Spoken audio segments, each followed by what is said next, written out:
Diplomat Success Challenge 2022.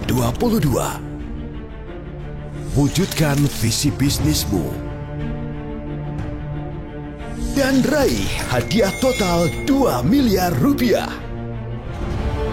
Submit proposal bisnismu ke diplomatsukses.com sebelum 19 September 2022.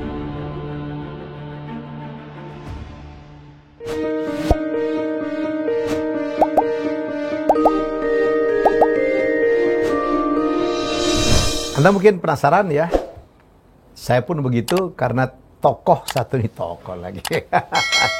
Keren banget, sudah hadir jadi tamu saya. Dia adalah CEO dari Maka Group dan juga founder Kopi Tuku, Andanu Prastyo. Hai Tio. Halo Mas. Ternyata kita tuh tetangga ya. Dengar-dengar gitu, cuma kita nggak pernah papasan di mobil ini. Dengar-dengar gitu lagi. Ternyata ada Cipete juga. Betul. Ya. Oke. Udah berapa outlet Kopi Tuku? Per hari ini alhamdulillah di 31 Mas. Wow. Kota mana aja? Jakarta? Jabodetabek sama Surabaya. Kita lagi latihan keluar Jabodetabek nih. Oh. Kalau orang kan banyak dari luar dulu baru masuk Jakarta. Kalau lu anak Jakarta yang berusaha keluar?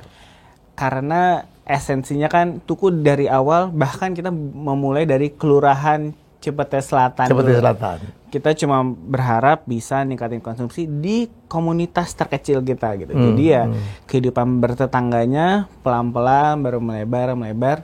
Karena begitu kita keluar kota, yang kita sadari bahwa Indonesia se-diverse itu, seberagam itu. Jadi cara kami bersilaturahmi juga perlu disesuaikan. Nggak ada yang one fit for all di Indonesia gitu kita ngelihatnya. Udah berapa tahun sih Kopi Tuku nih? Alhamdulillah kita dari 2015 jadi sudah 7 tahun. Kalau kita nilai ngelihat anak sekarang lamban banget ya ekspansinya ya. Benar. Harus aku akui begitu Mas. Iya. Gue dengar profil lo tuh penakut juga ya. Kalau entrepreneur itu kan orang yang taking the risk gitu. Lu agak-agak konservatif banget ya Tio ya. Betul. Kalau aku lihat dari buku-buku, toko buku itu kalau dibaca-baca kan kayak pengusaha tuh ada jatuhnya, terus kayak ada heroiknya gitu kan Mas. Lu nggak mau jatuh? Sebenarnya pasti ada jatuhnya, cuma aku memaintain cukup safe lah. Memang aku sangat-sangat risk averse karena memang aku secara keluarga tidak terdidik dari keluarga pengusaha Mas. Dan kalau dibilang pengen jadi pengusaha pun sangat-sangat enggak sih Mas Helmi. Enggak juga sebenarnya.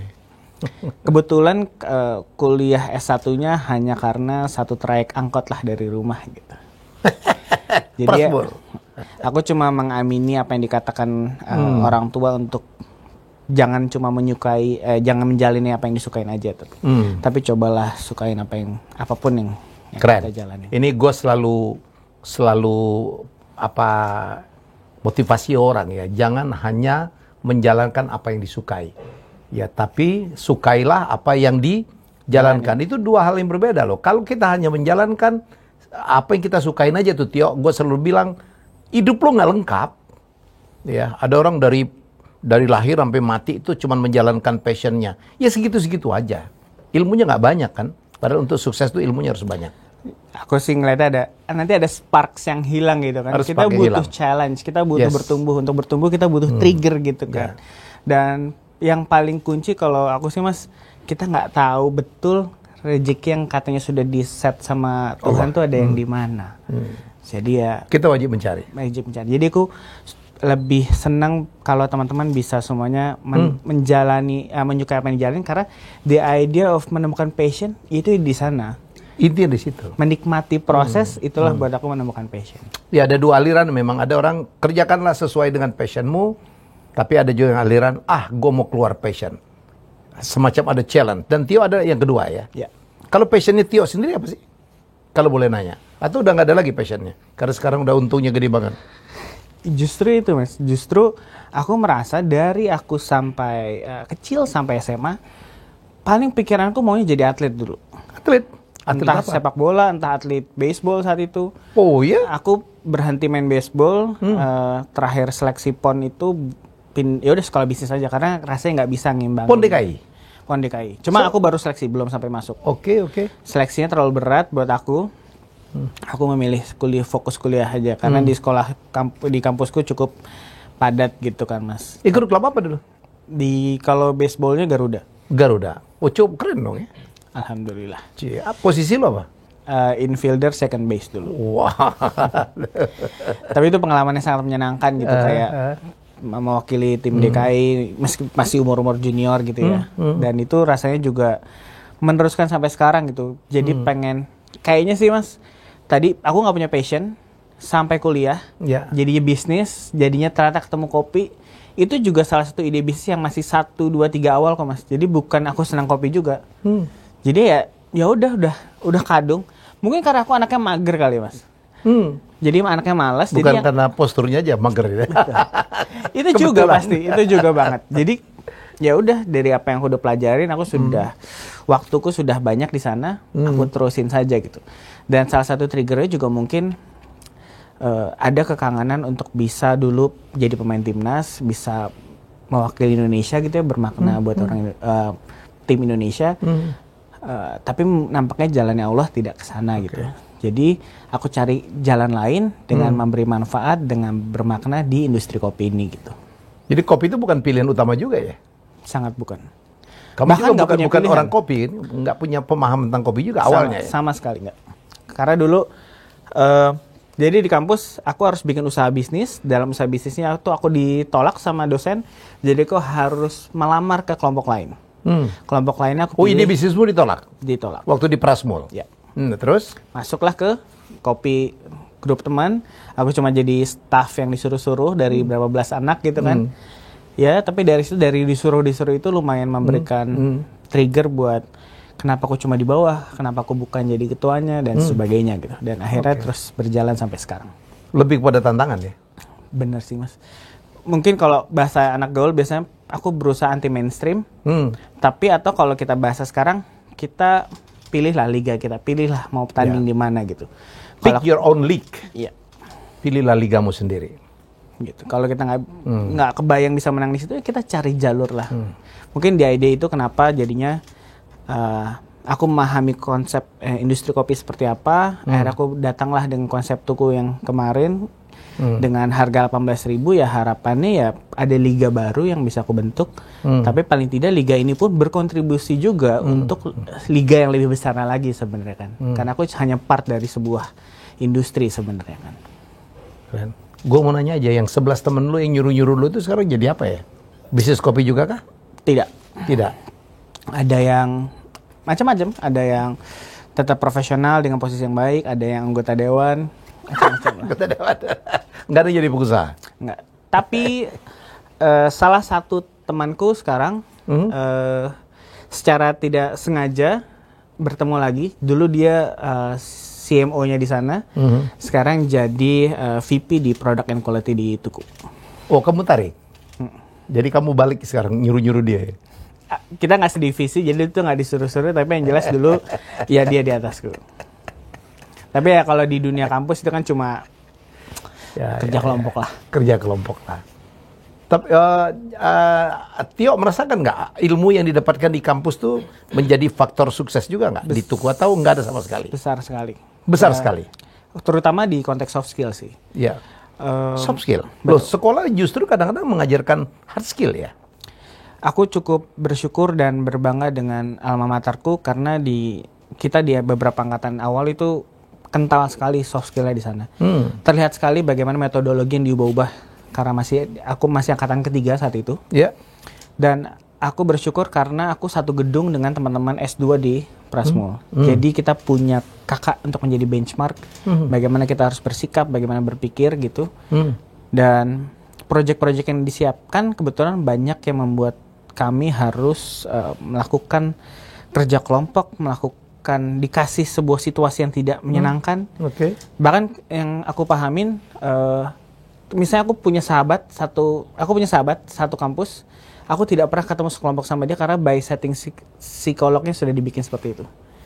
Jadi aku dibikin harus membaur bercampur dengan ya sesuai settingannya psikolog lah. Soft skill apa yang kamu dapat dari Prasmul? Dari sekolah?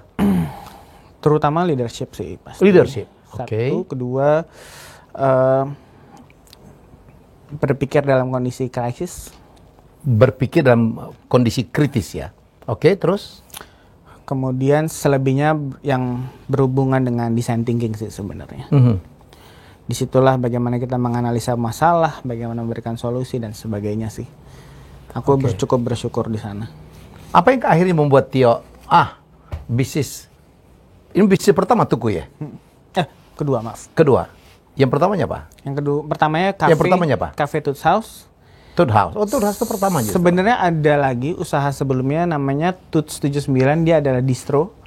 Pada zaman aku SMA aku menjalankan distro, tapi semua udah berbisnis. Tapi aku tidak menganggap usaha karena setelah aku berdiskusi dengan orang tua, bapak khususnya, beliau mengajarkan terminologi bedakan namanya usaha dan kegiatan. Dan akhirnya terlihat bahwa apa yang aku lakukan dulu bukan usaha distro, melainkan kegiatan. Berjualan baju saja gitu. Aku tidak melihat investasi, resiko dan sebagainya. Oke. Dan tapi kan meledaknya di kopi dong ya? Bisa bilang ya. Ya, kenapa memilih kopi? Akhirnya memutuskan untuk masuk ke dalam kopi. Kalau kopinya yang tadi Mas Helmi, karena belajar sekelompok tadi, masuk kopi, jadinya kan lebih belajar. Karena jujur aku tidak punya ambisi mau kemana saat itu.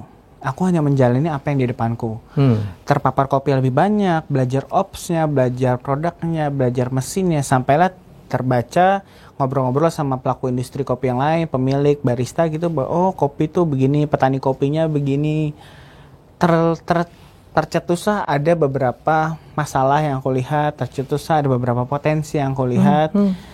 Dan akhirnya mungkin yang mendasari juga karena aku pengen berubah, pengen beda, anti mainstream.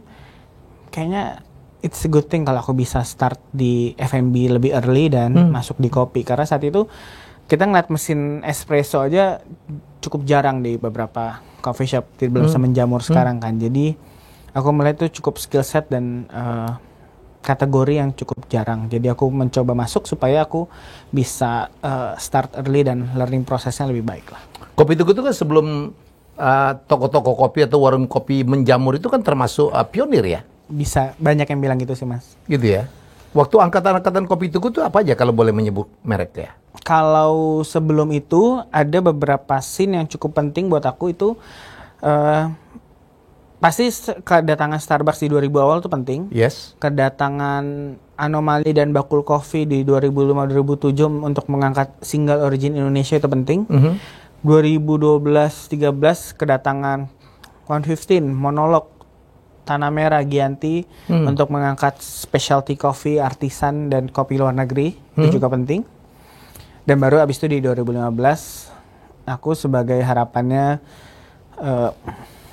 memundurkan, aku memang dianggapnya dulu kenapa kita sudah beranjak ke specialty, kita ke single origin filter coffee yang tidak pakai gula, diajarkan lagi es kopi susu dengan gula. Dulu aku dipertanyakan demikian. Tapi setelah aku pelajarin, mapping semua masalahnya, biasanya kita konteksnya demi petani kopi Indonesia lah. Nah, demi petani itu tidak harus dikasih dana, dikasih mesin untuk proses. Buat aku yang kita butuhkan adalah beli secara rutin. Dari mereka? Dari mereka. Dengan harga baik? Dengan harga baik. Karena dari aku main ke kebun, yang terjadi malah mereka sudah antipati karena sering dibohongi sama orang kota istilahnya. Dikasih harapan palsu. Jadi ya aku pun mau nawar, Pak, aku biar marginku bagus mau nawar, malu gitu karena serapanku tidak sebesar itu gitu. Aku tarik lagi, kenapa serapanku nggak sebesar itu? Nggak ketemu jawabannya lah saat itu. 2012 aku ke Melbourne nonton World Barista Championship. Si 115 Coffee lagi mengirimkan baristanya, jadi aku udah ikutan aja, jarang-jarang Indonesia mengirimkan kontingennya gitu kan. Lihat dan terpaparlah berbagai coffee scene di sana. Dan aku cuma bertanya kenapa coffee scene ini tidak ada di Indonesia sebagai negara produsen. Kenapa konsumsi kita tidak setinggi itu? Yang di suburb keluar rumah jalan 1 blok ketemu coffee shop, di sana terjadi obrolan hangat antara tetangga, sarapan dan sebagainya. Padahal kalau aku tarik lagi di sejarah yang lain, baca-baca buku, warung kopi di Pontianak misalnya, di Aceh gitu, di Belitung begitu kok sebenarnya. Jadi sebenarnya kita ada tradisi itu ya. Tradisinya sudah ada kok. Cuma mungkin kita perlu mencari format yang lebih tepat. Dan akhirnya yang aku pelajari di luar negeri ada permasalahan perbedaan tata kota, perbedaan iklim dan purchasing power, itu yang coba aku jawab di toko kopi tuku, bagaimana menghadirkan produk yang tetap affordable dengan rasa yang diminati sama tetangga sekitar, tetap mudah di reach karena ada di daerah neighborhood gitu, dan semoga rasanya masih enak di iklim yang panas ini. Hadirlah kopi susu tetangga. Cukup detail ya persiapan Tio ya. Percayalah Mas, aku nggak sedetail itu, nggak serapi itu, tapi waktunya cukup panjang untuk aku tersadarkan berbagai situasi. Sepanjang perjalanan kopi tuku ada adjustment. Betul, karena kan aku terpapar itu 2012, aku baru bikin tuku 2015. Adjustment itu terjadi di Cafe Toots House-nya Mas. Aku mempertanyakan kenapa kafe ini kopinya tidak dikenal, kenapa perempuan tidak minum kopi dan sebagainya. Padahal aku udah pakai ganti mesin yang oke, sudah pakai beans yang juga oke. Disitulah yang aku paling dasar mempelajari bahwa hal yang baik pun belum tentu tepat untuk konsumen gitu. Jadi di situ aku paham membaca ekspektasi konsumen, menggather customer insight itu cukup core dalam kita membangun usaha gitu. Ini bukan masalah idealisme kita di mana kita ngertinya produknya apa.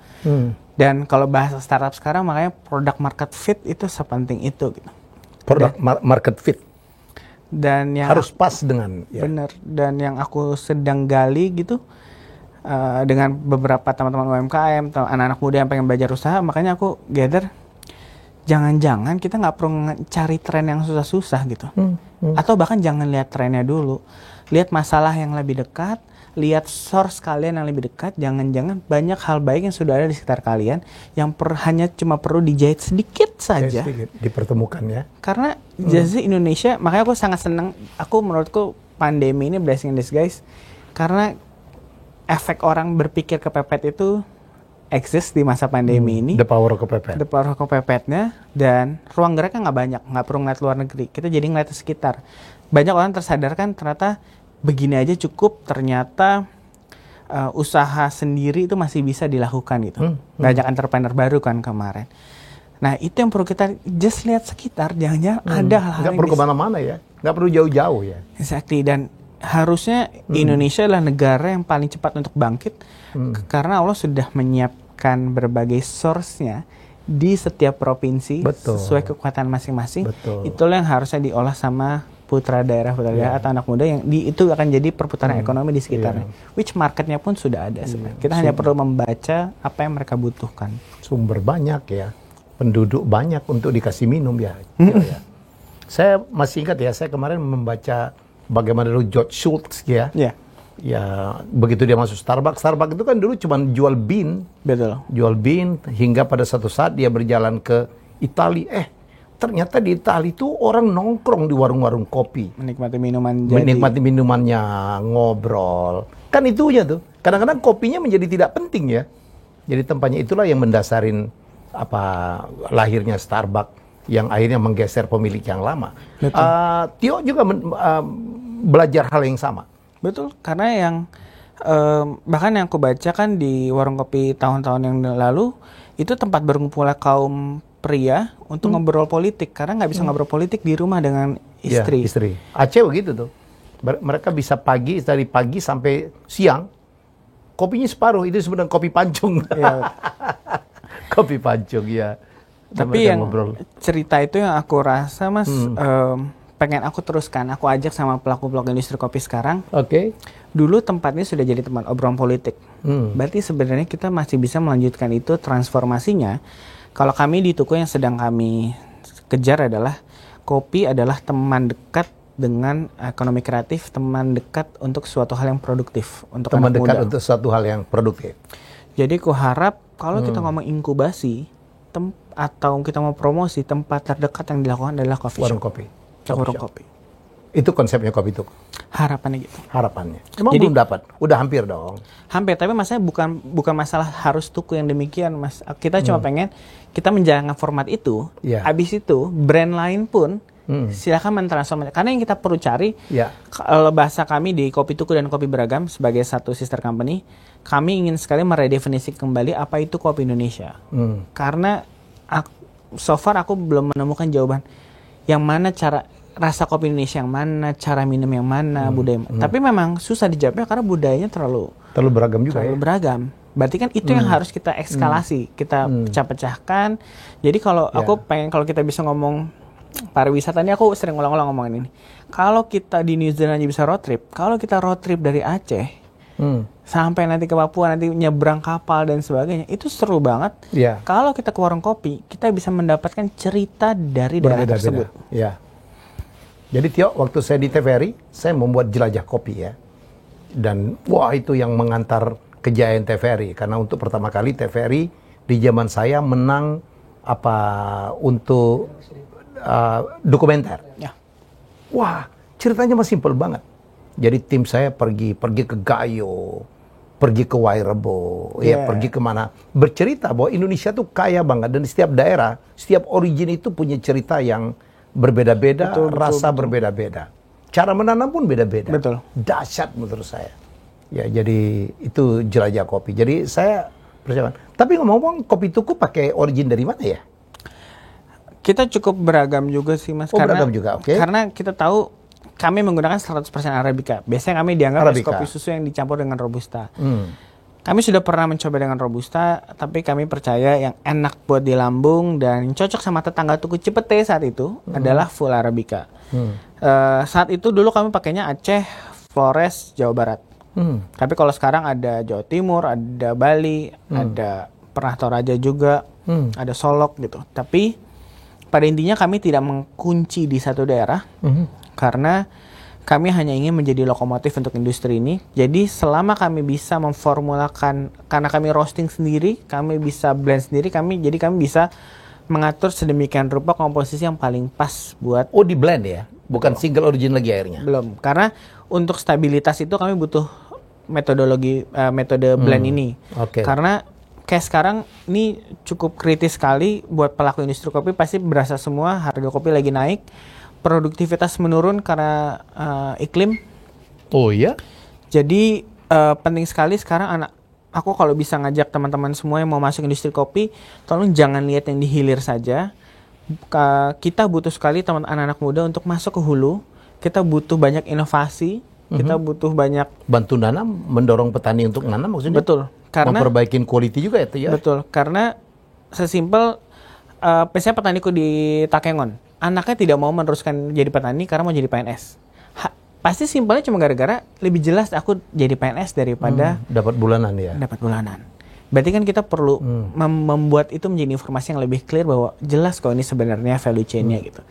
Kedua, biasanya mereka fokus sama kuantitas. Jadi kalau sudah naik gunung, sudah capek, jadi ya petik aja semua buahnya.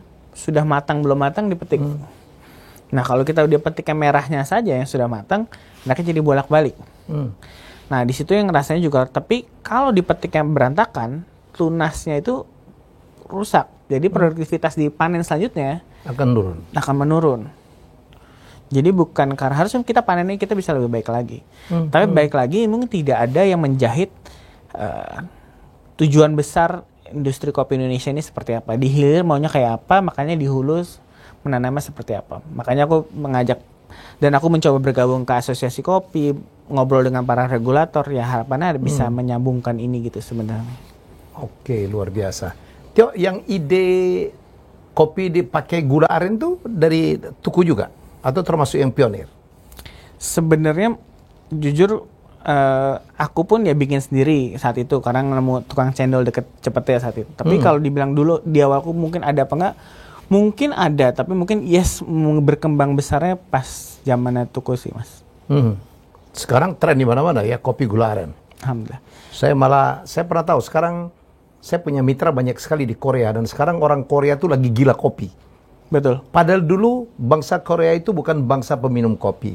Jadi setelah mereka menjadi penyelenggara Olimpiade, tiba-tiba mereka gila kopi. Betul. Saya dulu waktu jadi dirut TVRI, kalau saya ketemu mereka, saya bawain kopi aja. Wah, senangnya luar biasa. Apalagi kopi-kopi asli yang single origin, Mandailing, Toraja, and they know it gitu. Betul. Hanya di Korea tuh ya, Starbucks itu jaraknya 100 meter tuh. Atau depan-depanan. Bisa, ya betul. Ya, segila itu gitu. Jadi menurut saya, dahsyat itu kopi kalau dieksplor ya. Tio ya. Betul. Bukan hanya di Indonesia ya, di luar negeri ya. Betul. Jadi makanya kalau aku bilangnya ke teman-teman, kita jangan misalnya Sekarang fermentasi di petani ini lagi diajarkan fermentasi berbagai gaya, seperti gaya yang dilakukan di Afrika, di Amerika Latin. Itu hal betul buat belajar gaya fermentasi di sana, mengadopsi gitu kan. Tapi aku juga pengen ngajak, coba dipahami lagi customer insight peminum Indonesia butuh apa, di harga berapa, supaya kita bisa lebih optimal lagi, udah dibikin, dibeli. Karena kalau kita fermentasinya terlalu sulit, rasanya terlalu eksotis, kadang-kadang itu jadi tidak bisa dibeli secara rutin kan. Padahal belum tentu konsumen kita suka yang begitu ya. Betul. Nah itu kan perlu disambungkan hulu dan sampai di end customer-nya. Makanya buat aku it's a good thing sekarang anak muda nih, kayak kemarin kami baru melaksanakan Indonesia Barista Championship. Sudah nyiapin buat kita ikut lomba. Terakhir banyak pemain teman pelaku industri kopi sudah juara 3 dunia kemarin. Jadi ini sedang kita lagi momen-momen terbaik Indonesia sebenarnya. Nah cuma yaitu kita tidak boleh hilang karakter. Jadi jangan pengen kayak luar. Kalau kami di Tuku, makanya kenapa kami bangun gula aren, kami fokusin bikin roastery untuk kopi, kami bikin facility untuk ngolah gula aren sendiri. Karena kami pengen menyadarkan betul nanti kalau kami, misalnya nanti beberapa bulan lagi kami akan coba hopping di beberapa negara Eropa, karena pengen datengin end produknya. Nah, kami cuma pengen ngasih gambaran, kopi kami bukan yang terbaik, kami nggak perlu bilang yang terbaik, silahkan mereka yang menilai. Tapi kalau mau menciptakan rasa seperti ini, harapannya harus pakai kopi Indonesia, pakai gula aren Indonesia. Nanti gula kelapanya dan sebagainya. Nanti kita bisa kudapannya harus apa. Jadi kami nggak perlu mengalahkan. Kita di dunia pun harus nggak perlu mengalahkan, tapi karakter yang kuat supaya kita punya positioning di luar. Karena kayak tadi Mas Helmi bilang, mungkin kopi Toraja Mandailing dikenal. Yes, tapi hanya dikenal nama Toraja dan Mandailing. Bahkan di Amerika cuma dikenal kata-kata Sumatera misalnya. Apakah itu Indonesia atau tidak, mereka nggak tahu. Nah, tapi kan kayak kita nggak mau nyalahin itu. Ya wajar, karena banyak eksportir dulu masih quantity. Nah, anak muda sekarang kan kreatif. Jadi waktunya kita mendiferensiasi dengan berbagai cerita, dengan berbagai gaya gitu. Jadi brand itu menjadi penting ya. Betul. Bukan hanya origin ya. Beserta cerita di baliknya. Bercerita, ya, the storytelling. Ya. Kopi Tuku udah punya cerita sendiri. Kenapa dinamain Tuku? Apakah karena di Cipete ada tukul juga? Sesimpel kami berharap menjadi doa untuk meningkatkan konsumsi. Supaya jadi laku. Beli dalam bahasa Jawa. Supaya dibeli. Tuku tuh beli ya. Betul. Dan keyword storytelling tadi Mas, di milestone kita, di milestone keempat kita, itu ada Go International yang definisinya adalah bagaimana kami ingin mendongengkan Indonesia melalui warung kopi. Warung kopi. Jadi once kita di luar negeri, kami bisa tanpa perlu ada embel-embel wonderful Indonesia gitu, tapi kita hanya perlu menunjukkan begini, busananya begini, arsitektur interiornya begini, itu Indonesia toh. Jadi biarkan mereka merasakan realnya gitu. Jadi Tio udah berharap bahwa Indonesia ke depan kopinya tidak hanya dibeli binnya doang ya. Kebetulan waktu itu pesannya juga Pak Jokowi terakhir juga itu soalnya. Ngomong Pak Jokowi, itu endorsernya Kopi Tuku yang top banget deh. Dibayar berapa kemarin Pak Jokowi datang ke sana? Itu benar-benar sebuah settingan Allah yang ya udah, alhamdulillah aja. Ayo manfaatin sebaik-baiknya gitu. Kita pun mau gimana, kenapa, nggak ada yang tahu sampai sekarang. Sampai sekarang. Jadi ya cara terbaik bersyukur adalah memanfaatkan semaksimalnya. Jadi ya sudah. Pernah nanya nggak kenapa Pak Jokowi milihnya Kopi Tuku? Selalu Pak. Cuma nggak bisa nanya ke Bapak. Karena kalau ketemu Bapak, kebetulan aku sudah diskakmat duluan dengan pertanyaan berapa cabang sekarang. Jadi udah nggak sempat nanya-nanya. Tapi waktu itu sempat nanya ke... Oh, dia nanya berapa cabang? Hampir selalu Pak. Kalau sejak datang, kalau besok-besoknya ketemu berapa kali. Oh, sempat ketemu lagi setelah itu? Secara informal, misalnya kita lagi acara besar, kan biasa kita baris kan, Bapak lewat, Bapak salaman, nggak sengaja salaman. Dia kenal sama kamu Tio? Aku di situ pun aku agak kaget. Karena sih, mungkin Pak. casingmu begini. Betul ya, Pak, cukup mudah diingat gitu Mas ya. Inilah diferensiasi di brandingnya Tio ya. Untung dia nggak manggil, halo Mas Saikoji, itu nggak dia panggil gitu ya. Gue mau ngomong begitu. Igor. Iya gitu sih Mas, jadi kayak ya alhamdulillah lah. Luar biasa ya. Dari dulu memutuskan casingnya begini Tio ya? Kayak sarung. Oh, ini baru. Baru. Ini kita, karena kita ngobrol di hari Senin, kami di kantor adalah Senin Berkain. Oh. Ini- Ada maknanya juga nih ya? Kita cuma pengen, aku sih menginisiasi ini cuma buat ngajak, temukanlah gaya berpakaian kalian sendiri. Ini bukan masalah, ini sarungnya, tenunnya, apa nanti ceritanya apa, belum waktunya ke sana. Oke. Aku cuma pengen ngajak ke teman-teman bahwa yang aku lihat dulu orang pakai kain atau pakai lurik, bahannya tipis, bajunya. Karena iklim kita kan panas kan. Terus kenapa kita harus pakai jaket, harus pakai hoodie? Nggak salah. Tapi kalau kita bisa menemukan segala sesuatu lebih fungsional, Oke. mungkin ada sebuah potensi baru nanti di sana. Jadi semua karyawan Kopi Tuku Senin berkain. Harapannya gitu. Harapan begitu. Luar biasa ya. Sesimpel nggak harus berkain gini. Mau pakai scarf, mau pakai outer, terserah. Silakan. Tapi temuin aja. Aku cuma pengen explore aja. Gue mau nanya. Dulu Pak Jokowi bayar nggak waktu minum di Cipete? Jujur loh. Bayar. Tapi bukan bapak ajudannya. Dilebih jangan-jangan. Aku sih berharapnya diborong, bagiin ke warga gitu kan. Ternyata Enggak juga. Aku jujur aku tidak menikmati pada saat bapak datang. Aku blank lah. Tapi publikasi setelah itu dahsyat dong ya. Ya tapi maksudku, Orang nanya kenapa Kopi Tuku yang datangi Pak Jokowi? Betul. What is special about Kopi Tuku? aku pas hari itu tuh aku cuma moodnya adalah ada tamu penting, sangat penting ya. Jadi aku men-serve sebaik-baiknya. Pesan bapak ngobrol apa ya, aku cuma dengerin aja, manggut-manggut, jawab sebisanya. Jam 4 sore pas aku lagi nongkrong di tetangga di Dua Coffee, jadi toko Cipete rame kan, aku nongkrong di coffee shop lain, baru tuh kayak, kok orang banyak nyelamatin, banyak ini. Oh ya ini sesuatu ya. Aku juga bertanya, kenapa bapak datang? Mulailah di situ terjadi kontemplasi, berpikir, oke, rasanya nih harus dimanfaatkan sebaik-baiknya. Gitu. There might be reason ya. Betul. Pasti ada alasan kenapa pilihan dijatuhkan kepada Tio. Iya betul. Nggak ada hubungan sama Kaisang, nggak ada ya? Nanya aja gitu. Sayangnya enggak sih Pak. Sampai sekarang pun aku belum pernah ketemu Mas Kaisang sih. Ternyata saudara gitu kayak. KKN dong kalau gitu. Yang aku dengar saat itu pokoknya Bapak H-1 minta brand-brand lokal ke timnya, terus yang dipilih akhirnya Tuku.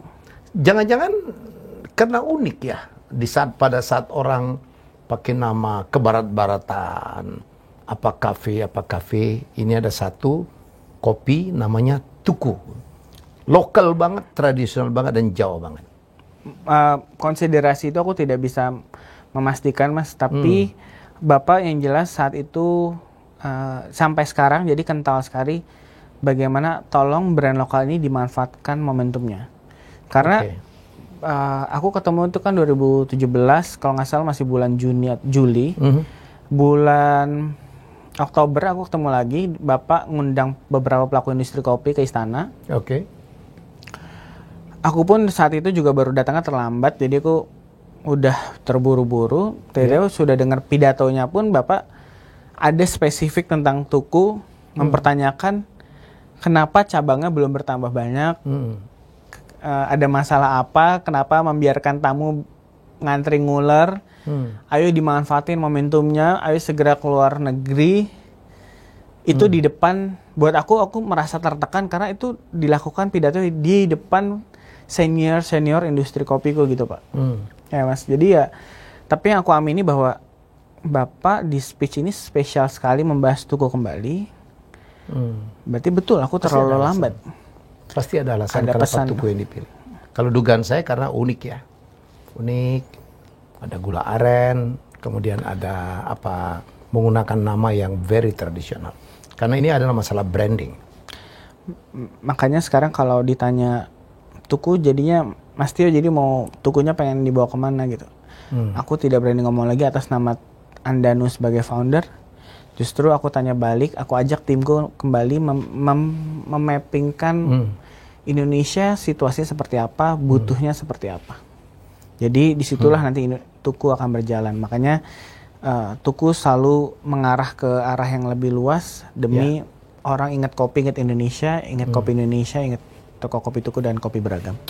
Oke, saya lompat. Sekarang akhirnya DSC ya, Diplomat Success Challenge, ya yang sekarang masuk tahun ke-13 ya. Ya akhirnya meminta gitu Tio untuk menjadi salah seorang coach dari sekian banyak pilihan. Apa arti ini untuk seorang Tio? Yang pasti kesempatan untuk berkolaborasi, kesempatan untuk mengambil peran dalam proses menelurkan berbagai brand baru, menelurkan berbagai agen-agen perubahan baru gitu Mas. Yang mana ujung-ujungnya adalah untuk Indonesia yang lebih baik gitu. Nah untuk Indonesia yang lebih baik masalahnya cukup besar. Kita butuh orang-orang yang bisa bikin gebrakan-gebrakan tersebut. Dan di proses sekarang buat aku Mas, aku juga butuh spark, aku butuh trigger. Dan untuk bisa berada dalam punya spark, aku harus bernaung dalam sebuah ekosistem yang baik juga, yang mau tumbuh, yang mau terus tadi adalah bikin gebrakannya gitu. Jadi buat aku dengan DSC ini, aku bisa bertemu banyak orang. Ya mungkin dalam hal ini tugasnya menjadi coaches gitu. Tapi aku yakin obrolan yang terjadi minimal building blocks berpikirku akan baru lagi dengan banyak orang-orang baru dengan ide-idenya yang pasti aku yakin cukup luas sekali gitu Mas. Pernah dengar DSC sebelumnya? Pernah. Ada impresi apa? Dulu pas aku cek, aku cuma berpikir kayak I thought it's just ya ini memang reality show gitu. Tapi aku pikir ya ini sebuah acara aja gitu. Tapi melihat bagaimana seriusnya Dekom dalam bertanya, bagaimana merasakan ketegangannya para peserta, itu kan nggak bisa dibuat-buat ya. Itu sangat organically. Jadi aku merasa ini pasti dibaliknya dipersiapkan dengan sangat-sangat betul dan dimundur lagi. Ini pasti memang secara essence dari kegiatannya sudah ada mau kemananya. Udah kuat sekali memang pengen menelurkan orang-orang hebat gitu kan. Jadi buat aku langsung terasanya ini keren nih persiapannya. Aku belum pernah nemuin yang kayak gini gitu sih Mas. Ya, alhamdulillah saya kan udah tahun ke-12 ya, karena memang dulu memang reality show. Saya dulu yang memproduksi reality show-nya. Tapi di balik itu memang ini serius. It's not only for the show. Ya kan seleksinya ketat. Betul. Kemudian ada mentoring ya. Ada coaching, kemudian dikawal setelah itu. Ada alumni yang dimana mereka saling terkait. Bahkan ada brand-brand yang aku sudah impress dari sebelum aku nonton DC, loh dia ikutan di sini. Gitu. Oh iya. Itu kan Zanana Chip, segala macam ya. Ada berapa Seruni, banyak banget alumninya dari sini. Betul. Ya jadi kehadiran Tio memang diharapkan gitu mewarnai banget ya dengan pengalaman spiritual lah saya pikir dalam membuat bisnis yang luar biasa. Kita berharap banget ya masyarakat terutama anak-anak muda yang kita berharap lebih banyak lagi menjadi entrepreneur, menjadi inspirasi ya Tio. Aku pun sangat menanti, kemarin kan terlihat tuh peserta-peserta idenya seperti apa, pola berpikirnya seperti apa, bagaimana kalau aku bisa berkontribusi lebih dalam proses tersebut. Semoga itu bisa mempercepat beberapa potensi-potensi yang tadinya mungkin baru 30% bisa jadi 80% lah paling tidak. Tio, rasanya ya, mungkin saya kalau salah sih tolong dikoreksi. Lompatan pertama anak-anak yang mau berbisnis itu rata-rata di bidang kuliner ya, makanan dan minuman, karena mungkin entry barrier-nya kan nggak seberat kalau bisnis yang lain. Betul. What do you think? Aku bukan cukup lagi, bahkan sangat setuju. Terlepas entry barrier-nya, biasanya dalam kalau secara bahasanya kita bisnis model gitu, terbayang end to end-nya biasanya dari produksi sampai diterima konsumen gitu. Betul. Karena misalnya kita kadang bikin baju tidak terbayang apa yang terjadi di proses konveksi gitu kan. Tapi kalau di sini mereka bisa terbayangkan. Tapi aku rasa key-nya di situ. Kalau semua anak muda ataupun kita yang pihak-pihak yang bisa bahkan seperti DSC ini memberi anak-anak yang nonton ini akan mendapatkan gambaran beberapa bisnis model, beberapa proses yang dilalui sama para peserta gitu. Jadi abis ini tidak lagi kuliner yang akan dimasukin karena kalau bangun fashion begitu, kalau bangun yang sustainability product demikian gitu. Jadi anak-anak lebih berani lagi sekarang.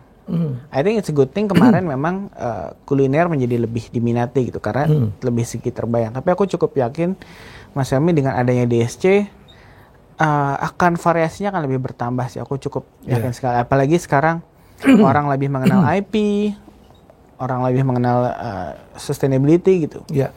Jadi aku cukup yakin bahwa beyond idenya pasti akan lebih seru-seru sih di tahun ini. Nah, sadar kalau ini menjadi kayak stepping stone gitu ya. Orang mau belajar bisnis, kuliner aja paling gampang. Jualan pisang goreng kan ketahuan ya. Mulai dari beli pisang, digoreng, dijual kan. Seperti kata Tio, fisiknya kelihatan kan. End to end-nya ketahuan.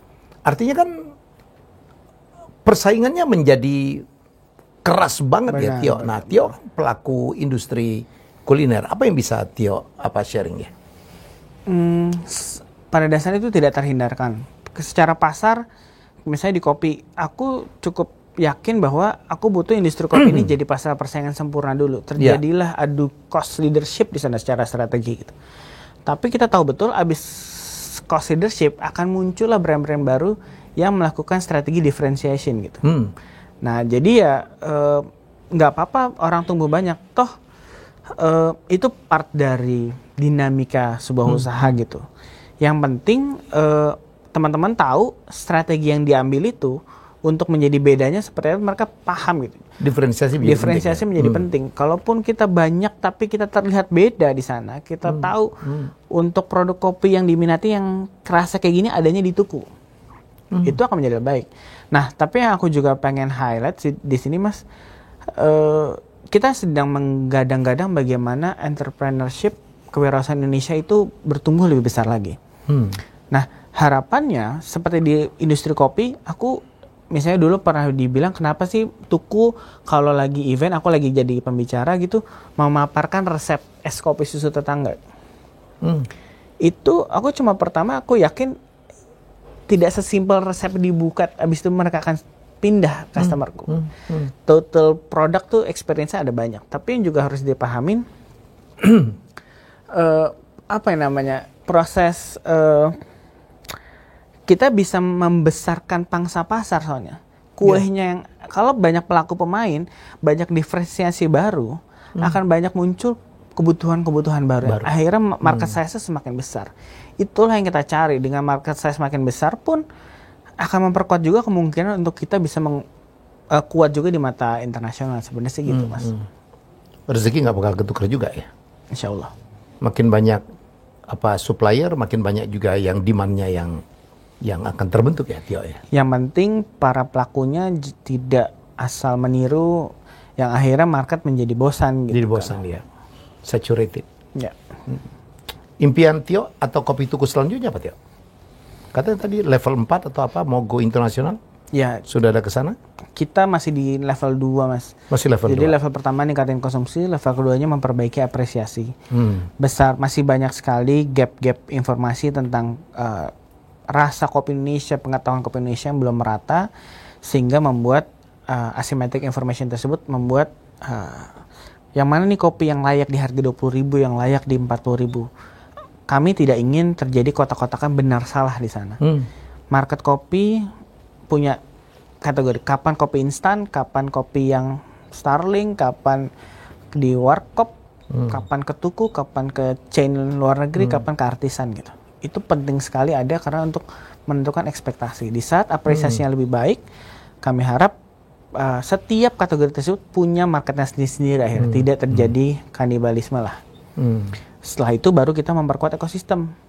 Di saat kategori sudah kuat, dengan siapa kita harus memperkuat ini, jadi nggak salah-salahan rebut-rebutan biji kopi, yang ini mau diekspor, yang ini buat produksi lokal. Selama asosiasi regulator dan kita seluruh stakeholders berkomunikasi secara kompak, ekosistem akan lebih baik. Dan akhirnya kemungkinan kita untuk tampil di internasional akan lebih besar sih possibility untuk lebih kita bangga dengan produk kopi Indonesia kita. Tio tadi nyebut satu istilah yang top banget, Starling. Cuma ada di Indonesia. Starbucks keliling. itu kreatif banget ya Indonesia tuh ya. Betul. Ya, jadi ya efek kepepetnya kan di situ kan. Iya. Jadi ya harusnya kita embrace betul gitu. Yeah. Makanya penting sekali untuk jadi diri kita sendiri gitu karena betul. ya dicobain aja di Amsterdam misalnya negara sepeda gitu, tapi jual Starling belum tentu. Why Gitu. not gitu. Coba tuh keren ya. Jadi perlu kita coba juga ya. Jadi justru meskipun ada Starling, kita ada Warkop, yang kita nanti adalah 2.0-nya seperti apa habis ini. Ya. Karena kita bertumbuh, karena kita beradaptasi gitu sebenarnya. Oke. Tio, menurut Tio ya sebagai coach tahun ini, apa yang bisa diharapkan dari peserta yang akan ikut DSC 2022 ya? Apa yang akan bisa mereka dapatkan juga? Kalau yang aku harapkan saat ini Indonesia punya masalah cukup banyak gitu ya. Jadi aku cukup berharap idenya bukan hanya karena itu bisa dibuat. Ya. Tapi bagaimana ide bisnisnya sangat berpengaruh terhadap perkembangan sebuah ada impact-nya terhadap sebuah lingkungan gitu. Minimal dengan ada sebuah ide ini, dia memberdayakan sebuah daerah atau berpengaruh terhadap alamnya atau terhadap ekonominya, itu terlihat jelas gitu. Karena dengan begitu kita akan terbayang juga visi besar saat dia membangun usaha ini. Karena membuat itu masih lebih mudah daripada mempertahankannya kan Mas. Nah biasanya kita untuk bisa bertahan, yang bikin kita bangkit dari saat jatuh biasanya adalah ya mimpi kita maunya kemana. Mau jatuh sekarang apa enggak, mau bangkit lagi apa enggak.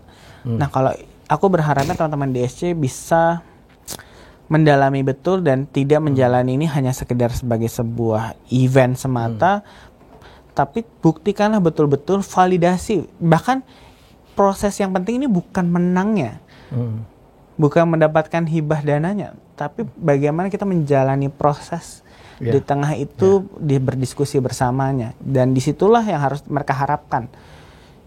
Kalau bukan cuma hibah dana, investor banyak sekali di luar sana. Tapi bagaimana kita mengemas sebuah produk, sebuah brand, sebuah plan yang menarik untuk mereka, itulah hal yang harus dimanfaatkan sebaik-baiknya dalam proses DSC tahun ini. Dan Tio akan banyak sharing ya? Tentu. Bersama coach-coach yang lain. Oke. Tio, bisnis kopi itu sekarang persaingannya luar biasa ya? Betul. Banyak orang yang kepengen jadi kopi tuku juga ya kan? Kepengen jadi kopi kenangan, kopi janji jiwa. Betul. Yang tiba-tiba ngetop gara-gara Citayam Fashion Week. Karena catwalknya momennya dari bener, depan betul. dia gitu. Rezeki itu. Rezeki banget gitu. Itu kayak ambush marketing tapi itu luar biasa. Bagaimana Tio menyikapin sebagai pemilik dari kopi tuku? Persaingan yang demikian luar biasa. Sebenarnya aku yang jelas harus mengklirkan bahwa orang bilang es kopi susu sudah saturated, Mbak ini cuma tren akan turun. Buat aku ini berbeda dengan frozen yogurt gitu mungkin zaman-zaman itu. Ini jelas-jelas ada kebutuhan ini sudah eksis dari bertahun-tahun yang lalu. Kalau dilihat cuma dari brand es kopi susunya, silakan menganggap itu tren. Tapi yang kita sedang kejar ini hanyalah sebuah tahapan awal bagaimana warung kopi Indonesia sekarang memahami apa yang dibutuhkan. Kebetulan cita rasa yang kita kejar, yang diminati saat ini adalah es kopi susu dengan format tokonya yang sekarang gitu. Kita belum tahu lagi efek nanti ke kudapannya kayak apa. Jangan-jangan bentuk kafenya berubah nanti. Ada kafe yang mau ada makannya, tapi makanannya apa? Kita belum pernah mengeksplor itu. Jadi potensinya masih sangat besar. Kalau cuma mau lihat dari teman-teman dari misalnya tadi Kopi Kenangan, Janji Jiwa, mereka sudah punya roadmap-nya masing-masing. Dan itu pun alhamdulillah aku sangat bersyukur kita di pelaku industri kopi itu sangat akrab gitu. Jadi aku pun aku dengan Edward, dengan Billy dari Janji Jiwa gitu, dari Kenangan, kita bisa update situasi terkini kita masing-masing. Sharing gitu ya? Sharing, paling tidak Bahkan bisa memfokuskan, oh ya, misalnya kemarin sama Kenangan, oh dia punya fokusnya apa, oh pandanganku gimana, dia pun juga kayak buat dia misalnya bercandaannya, berarti lu juga, aku bilang kan, wah pasti seru ya pengalaman lu bisa mengelola dana sebesar itu buat bisa buka mengembangkan kopi Indonesia gitu kan, karena kan dia juga interest sekali dengan kopi Indonesia gitu kan. Iya. Tapi dengan pandangan dia juga, tapi ya Tuku juga gila ya dalam membangun brand awareness, customer-nya sangat engage, sangat loyal, dan dan dia salut bahwa Tuku juga bertumbuh dengan dana sendiri gitu. Jadi ya kita bisa saling menguatkan, tapi yang jelas mappingnya aja kami sudah terlihat berbeda gitu. Iya. Jadi ya saat ini aku sangat-sangat tidak bisa bilang kopi Indonesia itu market saturated. Ini baru mau mulai semuanya. Justru ya. Jadi buat aku, tapi aku bisa paham juga orang melihat ini saturated. Berarti belum terbayang ini bisa kemana. So it's about mental aja sih, mindsetnya seperti apa ngelihatnya. Tahun ini target berapa? Tahun ini kami masih menargetkan sekitar lebih dari 10 cabang sih. Tambahan. Jadi sekitar 40-an sampai akhir tahun. Sampai 40-an. Gila. Sementara teman-teman yang lo sebut tadi 500, 600. Betul. Jadi kayak bilang, Tuku banyak sekali ya. Bener sih, alhamdulillah banyak sekarang gitu kan ya. Kita pun, aku sebagai sama tim juga udah ngos-ngosan gitu kan Mas. Tapi teman-teman kita digitnya 0,3, ada yang 0,2. Kita masih 1 digit nih. Tapi makanya ya sudah, pilihlah liga kita. Ya. Kita bawa. Nggak perlu iri dengan liga orang lain ya. Udah bahkan nggak, udah coba cek lagi KPI-nya, nggak sempat kita mau iri gitu. Jadi memang kita harus fokus, karena toh cara kita melihat masalahnya dan menjawab masalahnya totally different. Jadi bahkan harapannya sih nggak perlu dibandingkan gitu. Karena kita bisa pastikan kita punya cara main sendiri. Luar biasa. Tapi semoga industri tetap kompak lah kita. Ya, ini mungkin didasarin oleh mentality dari seorang Tio yang dasarnya memang bukan seorang risk taker yang agresif ya Tio ya. Semuanya harus dihitung ya. Aku bahkan yang lucunya kemarin aku habis tes, ternyata risk takingku 98%. Loh, tinggi banget dong. Jadi menurut definisi si yang assess aku adalah, kalau Mas Tio risk averse, pasti Mas Tio ambil bisnis yang gampang-gampang aja, yang jelas-jelas aja. Tapi Mas Tio selalu ngeluarin produk baru, approach baru, itu kayak gitu risk taking. Iya sih. Tapi mungkin sekarang jadi kalau ditanya kenapa demikian, kenapa aku jadi tidak banyak, ya berbeda tujuan aja sih Mas gitu. Mungkin growth mindsetnya yang kecil ya. Iya, jadi karena buat aku tidak bisa besar sendirian, akhirnya nanti jadi public enemy gitu. Enakan kita tumbuh bersama. Luar biasa. Toh Indonesia sudah, esensi gotong royongnya sudah besar. Jadi kalau aku mau besar, aku harus make sure, paling tidak aku harus jadi lokomotif saja. Aku gerak, semuanya gerak. Jadi aku mengajak semua teman-teman, kayak kita teman-teman di pasar kopi Cepete, kemarin kita bikin Jakarta Coffee Experience. Minimal kami di Cepete aja juga berkoordinasi terus. Membangun asosiasi kecil bareng pengennya. Ya cuma buat nunjukin kalau kompak kita saingan, tapi kalau kompak jadinya ada sebuah benefit, ada opportunity lain yang jauh bisa lebih besar bisa kita dapatkan gitu.